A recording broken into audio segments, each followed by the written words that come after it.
Thank you for joining us today. Our Director of Marketing and Communications, Sarah, she's moderating the chat, so please let her know if you need anything. We'll remind you of that multiple times throughout this webinar. My name is Dorothy Yang. I'm the CEO of Code for Canada. If you don't know, Code for Canada is a national nonprofit that works with governments and other nonprofits to create digital public services that work for everyone. The Code for Canada team is based all around Canada. I'm joining you from the traditional territories of many nations, including the Mississaugas of the Credit, the Anishinaabe, the Chippewa, the Haudenosaunee, and the Wendat peoples. This land is subject to the Dish with One Spoon Wampum Belt Covenant and is covered by Treaty 13. Some quick housekeeping before we get started with our discussion today. As I mentioned up top, if you need any assistance with any Zoom-related things, mention it in the chat, and my colleague Sarah will assist you.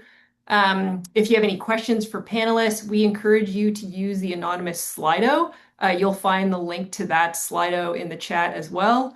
Also, you probably heard this event is being recorded. A recording and transcript of the event will be emailed to you tomorrow. So if you missed some of it or you want to share it with your colleagues, check your inboxes later. With that kind of housekeeping stuff out of the way, we can get started. So to kind of tee us up with the conversation, some context setting. Yesterday, as we all know, the Carney government released their first budget, and you've likely seen the headlines focused on defense spending and trade. But you probably haven't seen too much analysis on what we're going to talk about here today, and that is about digital nation building and digital public infrastructure. So today we'll be discussing the few digital items in this budget, including a new Office of Digital Transformation, which is said to improve technology procurement and help with AI adoption in government.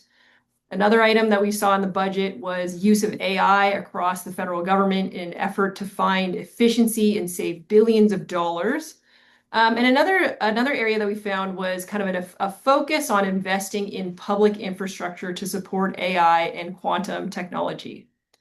We're really lucky and grateful to have these three leaders in this field with us today. We've got Hillary Hartley, former CEO of the US Digital Response, also the former Chief Digital and Data Officer of Ontario.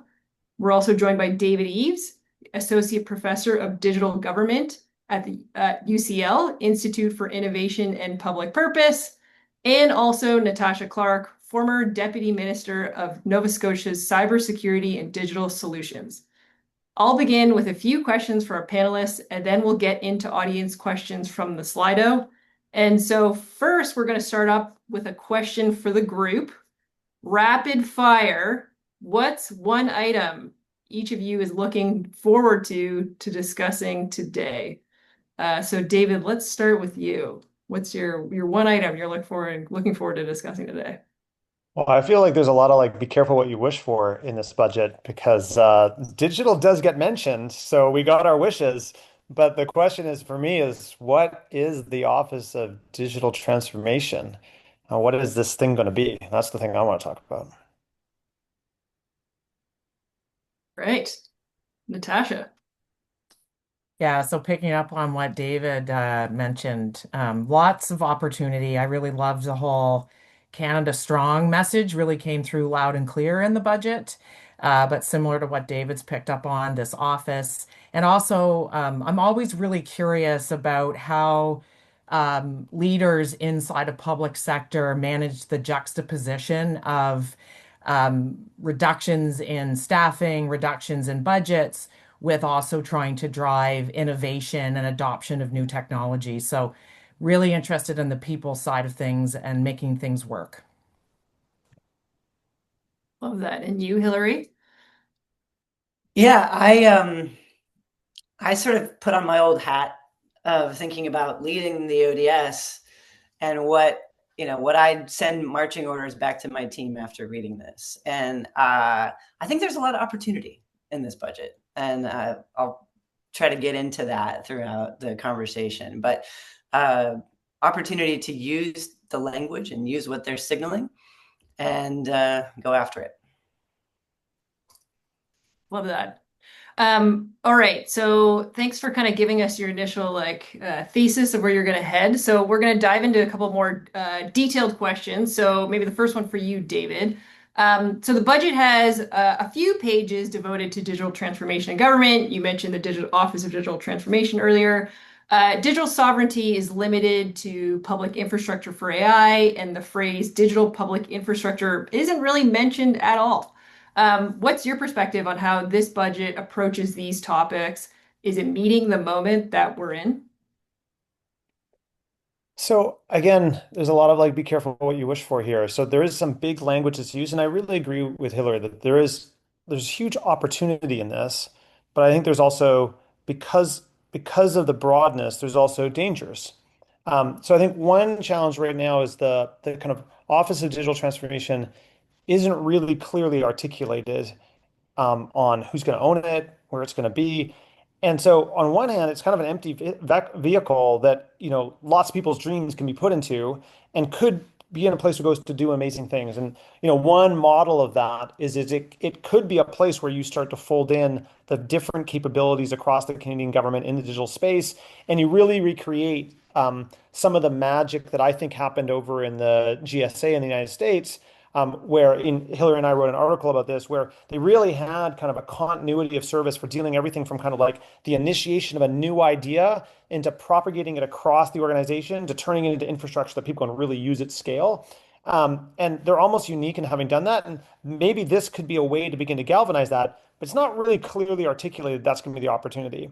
I have a slideshow I sometimes give to deputy ministers and CIOs and others, and at one moment there's that kind of gif of the Spider-Man of everybody, three different Spider-Mans pointing at each other, and I'm kind of like, who's in charge? Is it Shared Services Canada? Is it TBS?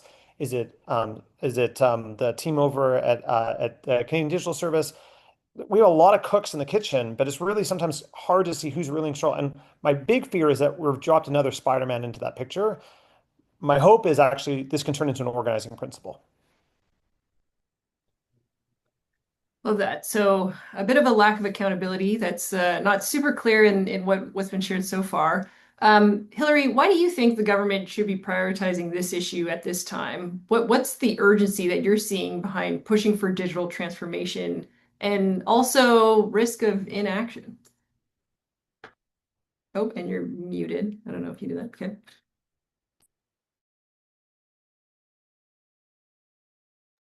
Yep, you're still muted. And of course, now I can't find the mouse. Sorry. Had to be one hiccup. I apologize that it was me. Dorothy, I'm going to I'll get to your question, but I want to flesh this out a little bit just in terms of some of the stuff I'm thinking about, because, there's that famous Joe Biden quote, "Don't tell me what you value, show me your budget and I'll tell you what you value." And I think, if we take that sort of lens to this, there's a hopeful picture here. It's a government that values sovereignty, productivity, competence. They want Canada to be able to make and do things ourselves. They're talking about results and performance. There's even, I can't remember if the word is actually here, but there's this like through line of trust that Canadians should be able to count on their government, not just to make promises, but to deliver. And that is a huge opportunity. Like between the lines, it's kind of telling the public service, show us you can make government work better. So I mentioned kind of putting my old hat on and thinking about what I would say to a team trying to do some of this hard work. And I think, digital teams have to really build foundations that last between mandates. And part of that work is learning how to speak the language of the government of the day, to use the words they're using, the narratives they're using to advance modernization, because that's a never ending thing. And I think there are really three pretty clear openings to do that. And the first is the way the budget's talking about government itself. Phrases like modernizing government operations, delivering better results. That those kinds of phrases are all throughout this document. So it's really encouraging to see delivery show up as a value. They are using words like efficiency and effectiveness, but I don't think it's just about efficiency and cost cutting. There's like sort of this tone about competence, and that's heartening. We can't just talk about innovation in abstract terms. We have an opportunity now to start talking about it as the work. making things simpler, faster, better. And it's not just about technology, but it's also about people. I was encouraged to see, again, not too many details, but encouraged to see the rebranding of the interchange to, Build Canada Exchange, signaling that, talent is part of infrastructure, is part of the picture here. So, bringing outside expertise into government is, having that really be clearly mentioned is, it's not just a footnote, it's something that they're thinking about. So that's exciting. The second thing is around productivity. It's everywhere. In the private sector, productivity is sort of like what, output per worker, basically. But I think we can think about that in this context kind of in a simpler way. It's, productivity is less waiting, fewer handoffs, better results, better ROI. And if we kind of connect some of the work we know we need to do to productivity, then it stops being this nebulous thing that people don't understand, that it's prettier pictures on a website or something, and it starts to get grounded in fiscal reality, and it makes financial sense to people. So I think, some of the work that we did in Ontario with the lean team, in terms of like thinking about automation and manual processes and reusability, all of that stuff that digital teams talk about, you can use a frame now of not just improving user experience, but you're delivering measurable productivity gains. So that's, I don't know, there's something there to think about. And then the third is, again, about trust, and really clear signals here about they want government to work. I loved that there was talk about CRA and filing taxes automatically, and a notion that they know they need to start small. They're going to start with a small demographic to do that.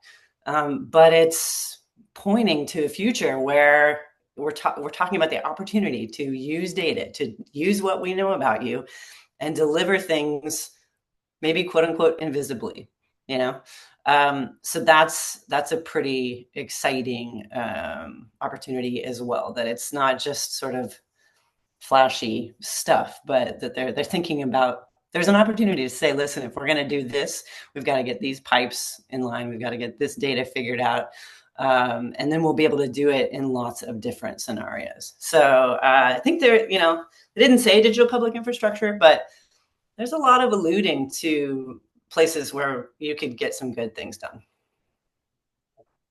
Yeah, I love that.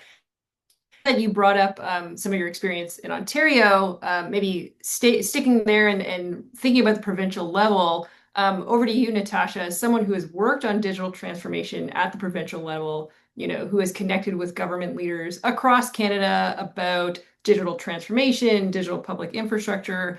What do you think the federal government should be doing to prioritize this kind of work?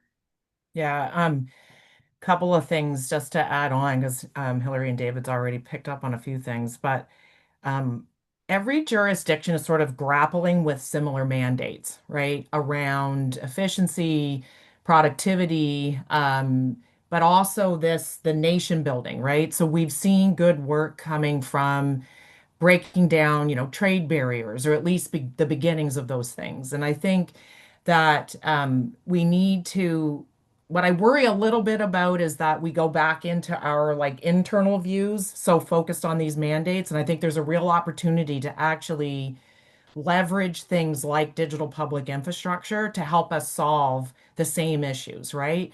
We are dealing with the same citizen, we are dealing with the same taxpayer, and we don't have an infrastructure in place to allow us to do that in an efficient and effective way. And so, what I'm hoping we all collectively, or leaders can collectively do, is see this as an opportunity to accelerate good work that's already happening. So there's a federal, provincial, territorial table on cybersecurity and digital trust that I know has been really moving the needle, maybe a bit slow, but moving the needle on conversations around digital public infrastructure. So I'm hoping that the federal government can maybe emphasize those opportunities so that we can collectively not try to recreate the same wheel in every jurisdiction, right? How can we leverage things like, the Notify platform is a great example of build it once and use it many times. And I think I'm really hoping that,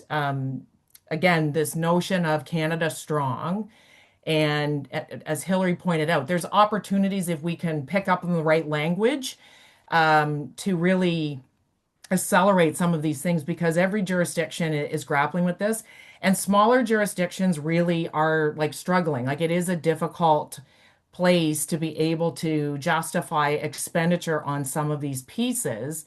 But if we were collectively able to do it, I think could really move the needle for us as a nation. So emphasizing the work that's already happening at FPT tables and raising some of that up and giving them some clear direction and accountable deliverables, not just coming to the meetings for the muffins, right? But actually coming with specific outcomes and deliverables that can help us make more efficient and effective government collectively. I love that. And Hillary, I know in Ontario, when you were there, Ontario also adopted some kind of common components, and it might have also been Notify. I can't really remember off the top of my head, but also given your experience at the provincial level, like how do you see provinces plugging into a federal vision for digital nation building and public infrastructure? Yeah, I think there's a lot of opportunity to think about how the jurisdictions can both work together, leverage each other, invest together, etc. In the U.S., some of my former colleagues have done a lot of work on kind of intrastate software collaboration and compacts and procurement opportunities and all that kind of stuff. And I think that if the FPT tables that Tosh was talking about can kind of get some things together in that sense, there's really massive opportunity for maybe especially some of the smaller provinces to band together, but in general for the provinces to say we want to go at some of this together, and really think about the co-investment of some of these components and some of the different layers that have to be built. I found myself, reading through the budget and reading through some of the commentary on it, and there was so much talk about capital expenditure and a switch to like a capital framework and all this kind of stuff. And I've for years yelled as loud as I could, we have to get away from CapEx and move to OpEx for digital and technology and service related projects. But I found myself thinking, okay, well, if they're going to use this, how can we use it? Like how do we like shift into this and think about, okay, if capital's prioritized, how do we again use this language of infrastructure to start convincing folks that this is infrastructure? These are the bridges and roads of 2026 and beyond. I mean, the premiers have no problem whatsoever sinking billions of dollars into infrastructure projects that they know aren't going to be done before their mandate ends. We sort of get trapped by like, we got to get so much done because we only have 4 years or whatever it might be to get something done before the mandate might switch. But people don't have any problem investing in infrastructure because they see the good of it and they know what's going to come of it and they know that it's going to benefit people and the people are going to be excited about it. We have to learn how to talk about things in that way. For our these digital layers and get people shouting it from the rooftops. I think there's some challenge on that. I think one reason the premiers get excited about physical infrastructure is because there's a lot of jobs that come with building out in physical infrastructure that do materialize immediately or more often in their term. And in fact, one of the challenges in digital infrastructure is because the CapEx is so low, there could be a lot fewer jobs. And so it's harder and in fact, and if we don't deliver in a timely manner, then they're basically paying for the next person to win. I'm thrilled to be on a panel where everybody else is mentioning digital public infrastructure, and normally I'm the person who has to kind of like say, hey, this is a thing we should be thinking about. So, but I think it does concern me that there's a lot of talk in general terms about Build Canada. And I think you have to squint really hard to see an infrastructure play in this budget. So I don't want to be overly rose tinted. I think the opportunity does exist, But I think this community, like, it's not that this battle has been won, that a table has been set where we're not at the table, but we still have to work really hard to make the Mhm. case for how to do this correctly. Mhm. And I think there are some like red flags that might take us in a different direction. I'm, I think at one point there's discussion about kind of $7 billion in savings that's going to be accrued through the use of artificial intelligence inside the government. And I don't know private sector companies that are kind of planning on saving that types of money. So where are those figures coming from and what expectations are being set? And what's the plan for getting there? Um, and that could suck a lot of energy out of the room and take us down paths where we're so desperate to show some sort of AI victory that we don't end up building the kind of underlying infrastructure that you're going to have in place in order to do the type of taxes quickly and, build out the AI bots that are going to work across multiple ministries to help people find the services that you are eligible for that you didn't even know you were eligible for. So um, I love the opportunity framing, but I want to be really cautious, and I want this particularly community of people listening to this pod or this Zoom cast to know like our work is not over here, and that's why I'm like careful what we wished for because I think we got to the table in this budget in a very very real way, but the place settings are very unclear. I think is a great segue actually to our top voted question in Slido. So I'm going to start like pivoting us to some Slido questions, and then we'll pass it over to you three to bounce around. And kind of going back to like the work is not done. In fact, it's merely started. Top voted questions we see is I thought we had an Office of Digital Transformation. It was Canadian Digital Service. Are we seeing the same cyclical playbook being replayed? Um, I think that's a question we were talking about as a panelist before we got onto this call, and I think one of the notes I have written down is what is the theory of change? What is the theory of change that's powering digital transformation in this government? And um, right now, one possibility is the theory of change is AI, and that's the theory of change. And I think if that wins out, I think we're going to be in a world of hurt because it's not going to be connected to kind of the pain of citizens. I think we have to really get focused down to kind of like where the budget really resonated with me was like, as Hillary said, when I kind of get to these specific examples of like, no, your taxes should be kind of auto-completed. This should happen for you. Those speak to the real needs that Canadians have. And I don't think they care if AI solves the problem or a better user experience solves the problem, or we build a digital public infrastructure that allows you to move data around more readily and that solves the problem. They are indifferent about the means by which it is achieved. They want that thing achieved. Um, I think that kind of the challenge is the government has not yet configured a digital transformation strategy that it feels has worked for it so far. And the bad news is it's looking at what's happened in the past and saying that hasn't done enough yet. The good news is they're opening the door and saying, we want to take another shot at this. Yeah, it reads to me like it could even be, instead of the Office of Digital Transformation, it could even just end up being a position, a title, somebody that is empowered to have the sticks and the carrots to, what's the quote? Identify, implement, and scale technology solutions, including AI, across the federal government. That is, that's quite a nebulous mandate. And that, whatever it is, whether it's an office, whether it's a leader, they're going to have to understand the pieces of the puzzle that they have to work with. They've got SSC, they've got CDS, they've got, CIO with sticks and carrots. So it reads to me right now like it almost could be a PMO type office, which has its own like what the heck kind of shortcomings that might come along with that.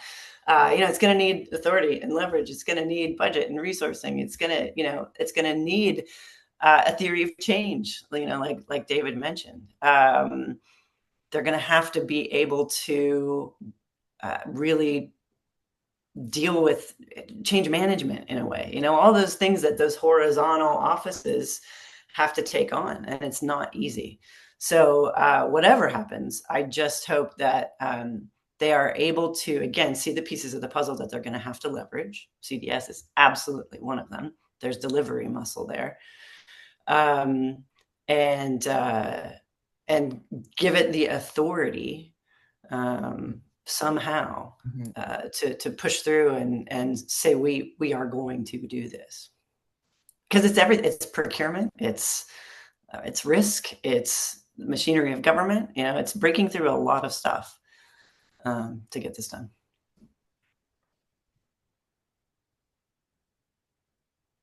Natasha, you got any hot takes on the I, data? I don't want to add more to I don't want to repeat what David and Hillary have already commented on. And I think I'll just pick up on again my lived experience around at the provincial level. So when, Hillary commented earlier, like we'd look at a budget like this, and I go back to the team, like we would look anxiously around these types of structural things federally because we were always trying to figure out who has the vision and the mandate to help us drive forward on these shared priorities. Because the reality is, things like digital public infrastructure is a shared priority across the federal, provincial, territorial, municipal landscape. And so I think it's so vague. I, I have my hopes and dreams that what this is a signaling of pulling together the pieces and giving them mandate, clarity, budget, team. Um, because as David and Hillary have already commented on, like I just really hope this isn't another Mac and Rachel, another world are getting married again. Like it's I hope that's not the case because I feel really optimistic about, the Canada Strong, the work that's happened with the Prime Minister and the premiers to really come together as a nation. So the delivery components, pulling this piece together and making this real, I think leveraging the skills that already exist inside of the federal government, but giving them clarity and mandate would be really, really exciting. And I'm now realizing I've very much dated myself with the Mac and Rachel's as well. So, All right, let's bring it over back to AI. That kind of popped up in the last response around like, is the theory of change, is it focused on AI? If so, we're a bit in trouble. So the next question in slide out, next top voted question is the focus on AI without the underlying data infrastructure quality or ability to share feels risky. Dot dot dot. Thoughts? yes. Yeah, Yes. yes. Um, one of my students and I, Suresh, and I wrote a paper on AI plus DPI about a year ago. And one of the things, the kind of the short version I like to tell people is like, my big fear is that the vision for AI is a lot of Ferraris where people have really fancy cars and all they do is sit in driveways because we don't have the roads to drive them on. So it's like you're going to end up with really nice AIs that are like connected to a single service in the tax authority and a really nice AI that's around a single benefit inside ESDC and just one part of ESDC and another AI and another one. And it's like those will be helpful and they'll help citizens in some way.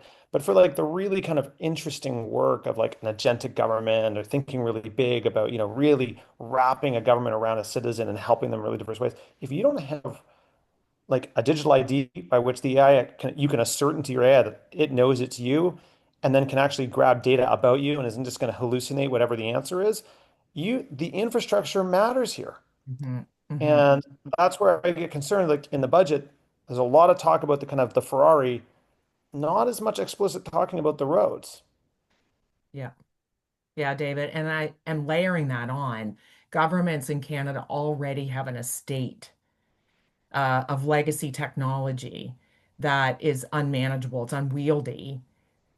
What we would be doing is adding Ferraris into that estate. Um, and that should be of concern. When I think about cyber risk, and frankly, like cyber risk, I get you can kind of kick the can down the road and hope for the best. But what we're really talking about is poor outcomes fundamentally, the inability to change your service in a way that helps to stay relevant and to keep giving the types of outcomes that citizens need. So, and um, we can't just focus on the Ferrari rocket ships. I think my team would tell me that. We've got to maybe just build a bike and a ramp and make sure that we have those roads in place. It's boring. It's boring. Well, I'll continue on the boring theme and stick with the theme of sort of where my head is at clearly, which is to use it and ride the hype and use it as a Trojan horse. Because if they're talking about AI and if they're talking about actually wanting to deliver on this stuff, then there's three pillars here that you've got to focus on. You've got to figure out people, practices, and tools. And so you've got to use this moment to say, okay, what does AI need? It needs updated approaches. So we've got to, double down on privacy, user research, and service design. We've got to actually have everybody stick to that digital standards and turn that into our AI readiness checklist. You can even rename it. Don't call it digital standards anymore. Call it your AI readiness checklist because it's the same stuff. Go back to basics. It needs modern infrastructure. So instead of API first architecture and cloud ready systems, call it AI enablement. You've got to focus on data. So we got to get things out of PDFs and scanned documents. We need structured data, et cetera. So, we've had this focus on open data, but let's talk about AI training sets, just use it because it's really an opportunity to get the fundamentals done to say, hey, this is what is needed to execute on your vision here. I love this, Hillary, and I think this is where my hopes and dreams with this kind of office concept. I think if you have an eye to the vision and where you need to go in our jobs and our roles that we had, you would have to pivot in the language of what the priority was, but don't lose sight of where that North Star is and where you need to go.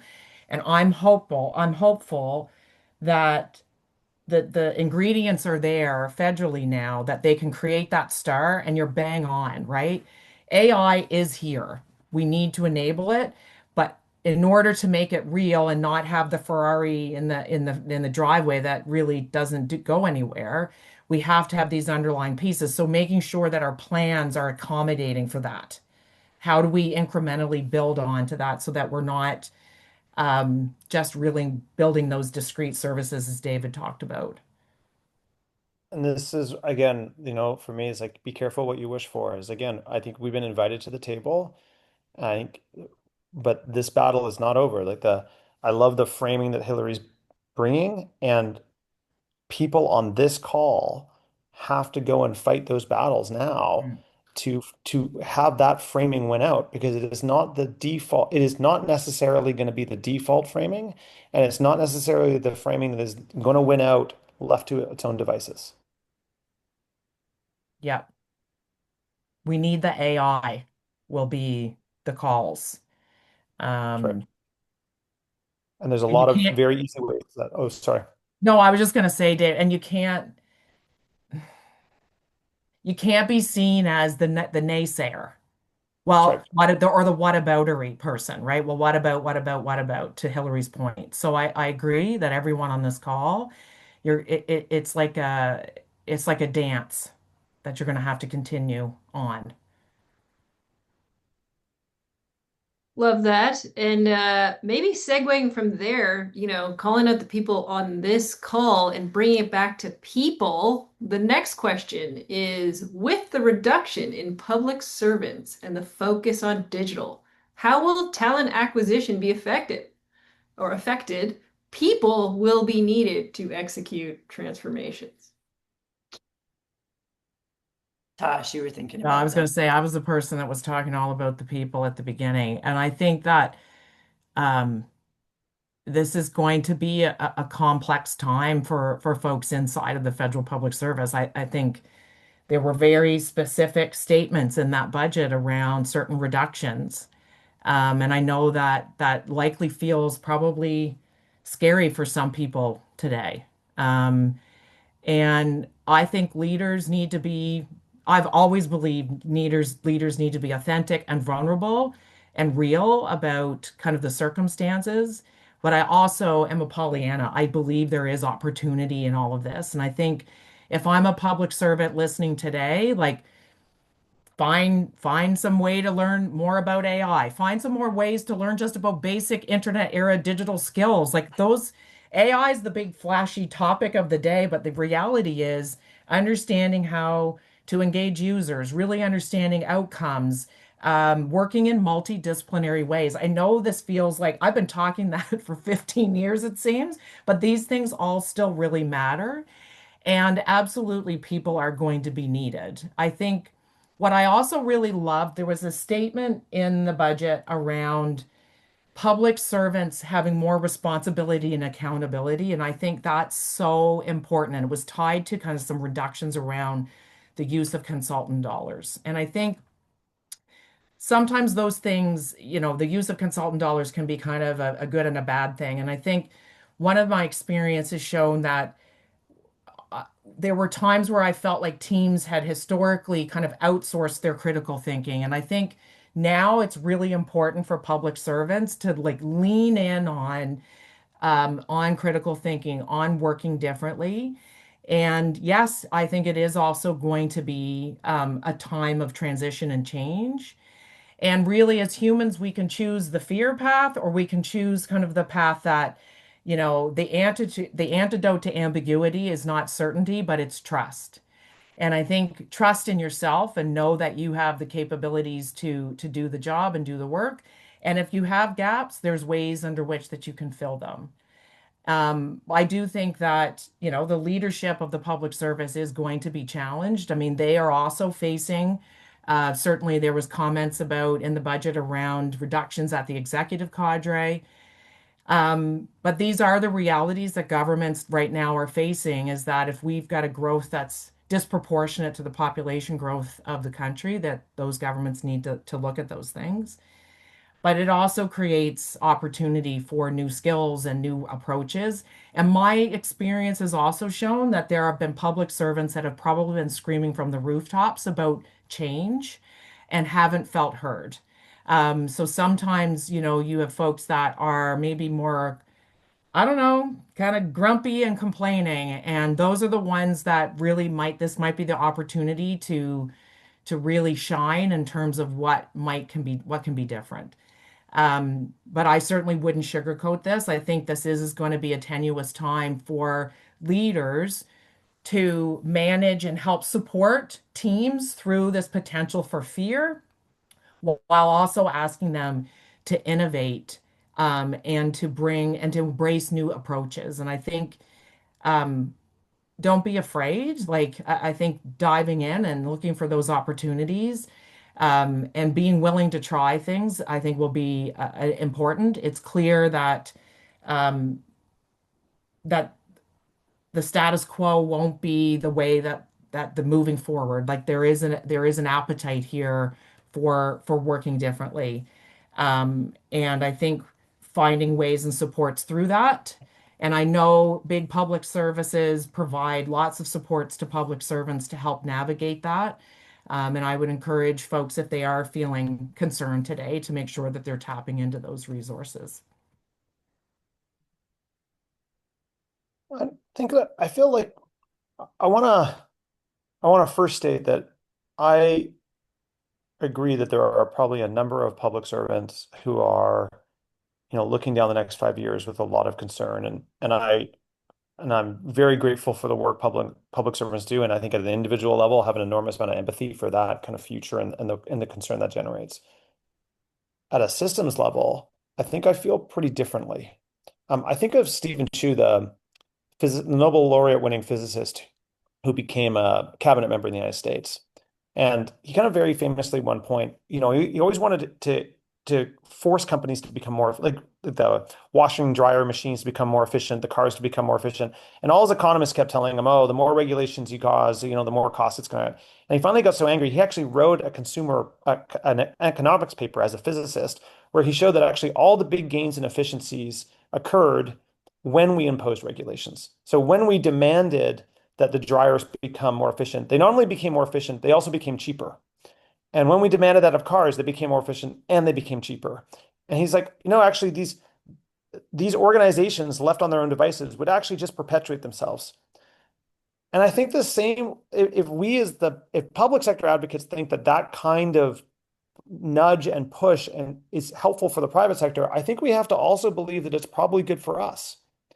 And I think a big mistake in this budget would just been be like, hey, everybody's got to take a 3% haircut, because it might have just been like a general cut across the board. Mhm. I actually think a much larger haircut forces a deeper rethinking of how we deliver services, the systems that we're using, the processes we're doing, and goes to forcing a rethink of the things that Hillary mentioned, like the people and the processes. You can't just skate by. And I would argue deep cuts are needed to cause that rethink. And again, I think it's a very tough thing to say, and I'm sure it's not making everybody on the call comfortable. But these are the moments where change becomes possible. And I think the Canadian public was looking for it at the same time. And David, can I just add to that? Like you've got me thinking about um, nations that are leapfrogging Canada have had a sense of urgency for lots of reasons that you could speak to much better than I can.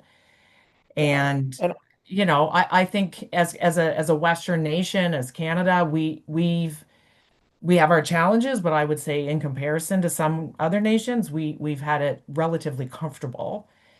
And we have a productivity issue in this nation. We do have challenges that are a slow burn that potentially could be quite challenging for us in the future. Um, so I agree there needs to be some urgency. And I think your comments about what that might take, this definitely feels that way. And also as a people leader, I go right to the place of like, how do we make sure we support people through that? But I yeah, concur and agree that we have to feel some urgency to make the change that needs to happen, not just process improvement, actually like rethinking of how we deliver, what we deliver. I picked up on, each minister needs to review spending and programs. Are they meeting their objectives? I wrote down, I hope they're also asking the question, is this program still needed? Is this actually still a problem government has to solve? yeah. The most interesting governments around the world, I think, are mostly in emerging markets.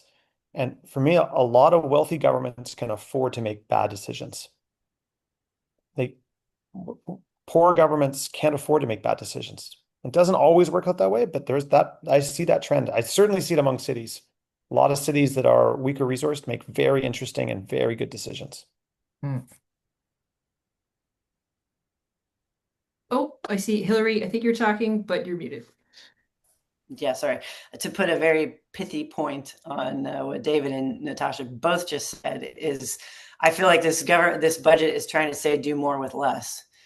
And anytime I've been told do more with less, I try to tell my team, no, we're just going to do less. And there's lots of ways to do that, but we have to do less. Yeah. So whether that is through automation, process improvement, or anything else, I think we have to get to the points of my co-panelists. We have to get creative and we have to use this moment. I'm going to tie this in with one of the questions that's popped up. It's not the topmost voted question, but I think it's a really good segue. Is based on everything you just said, what signals do we need to see coming from the deputy community that they are understanding the opportunities at hand?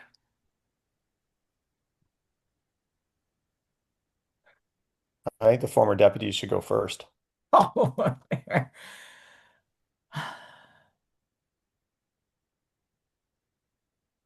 I mean, I know what I would want to say, like, um, and some of it's already been said, as Hillary said, do less, but it's not about not providing, the same services or better services. It's about how do we do this in a way that's more efficient and effective, but let's focus on outcomes.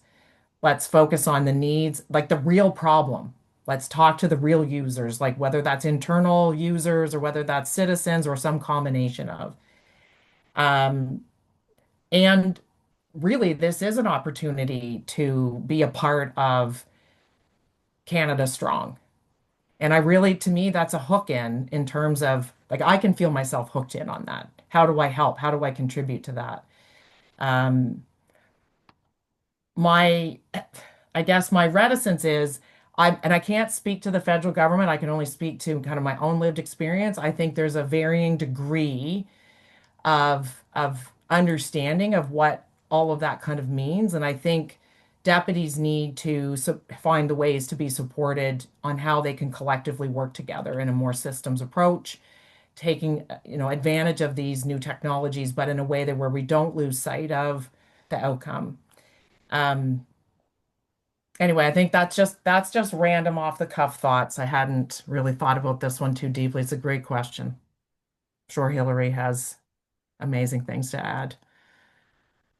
I um a lot of my energy right now is focused on the leadership cadre for government, for the public sector, and thinking about like if we're going to turn another corner with regard to transformation or digitization or modernization or anything, I really do believe that it has to come from demand, essentially. And it's got to come from ministers, executives, etc., understanding the language of delivery, asking the right questions, and therefore getting their teams to react and say, oh, we better expect that question in our next briefing. And so what I'd want to see from deputies and from peers across the system is an understanding that we're not going to get any of this done without every single one of them understanding the language of delivery.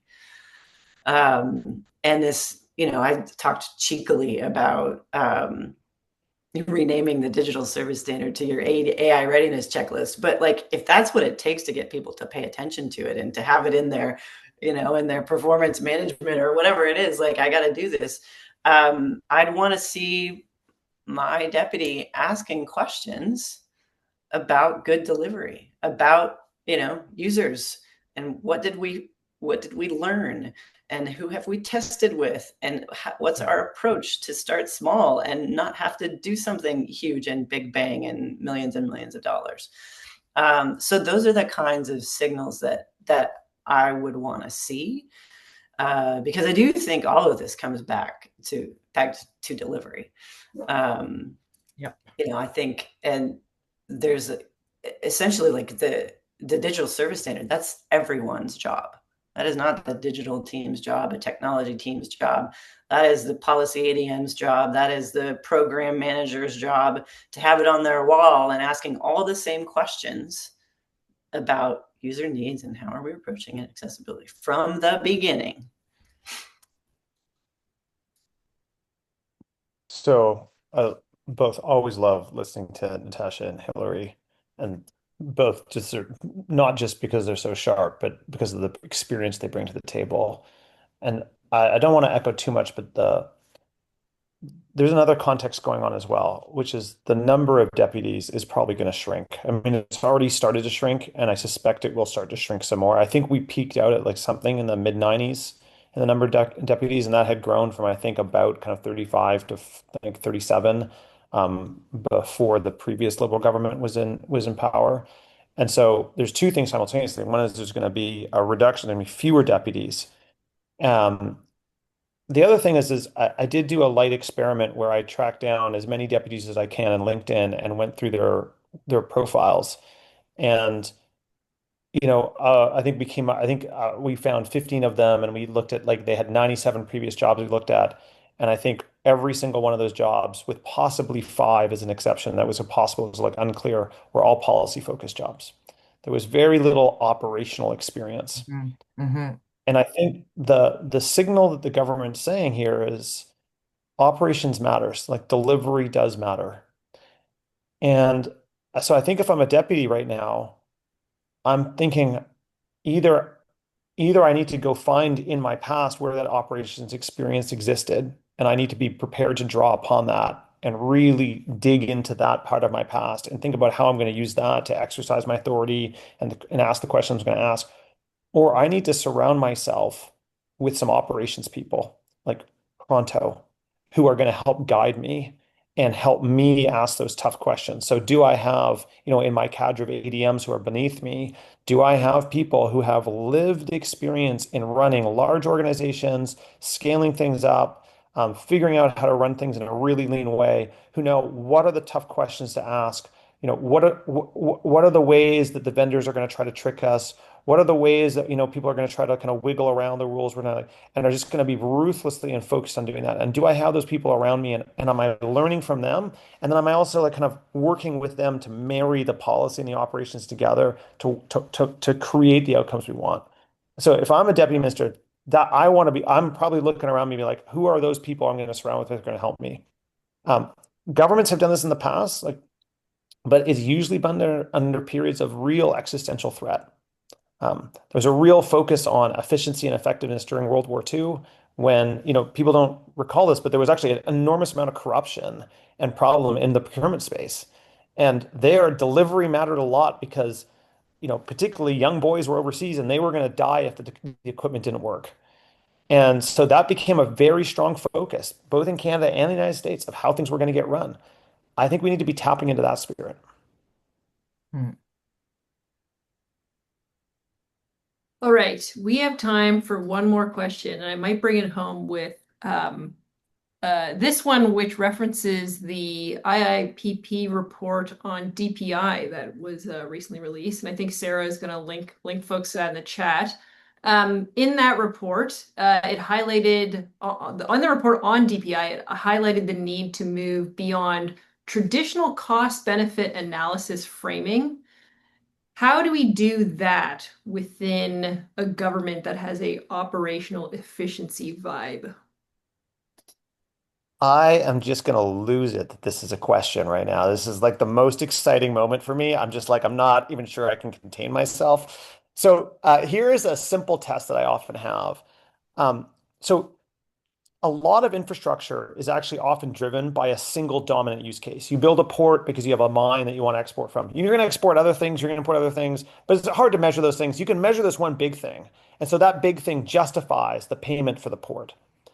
One of the challenges that we're going to have in digital public infrastructure is it is not clear that there's going to be a single dominant use case, that we're going to reduce fraud in, one of the benefits of the SDC, or that we're going to kind of reduce friction over here enough that actually all we have is a long tail of benefits that cumulatively are very significant. Mm-hmm. But the Ministry of Finance is not going to know how to measure that, is not going to be comfortable with that. They're not going to have processes for figuring out how to do that. So we have this big challenge right now where digital infrastructure is going to be about long tail. And we don't know how to move those types of things through a Ministry of Finance. That's the first problem. The second problem we have is we don't have mechanisms for thinking about shared budgets. There's 259 login systems across the government of Canada that we know of. We think there's more. 269, 259.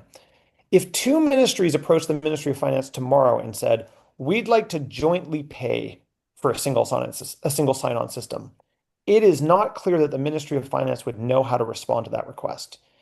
It would be like, well, do I give you the money or do I give you the money?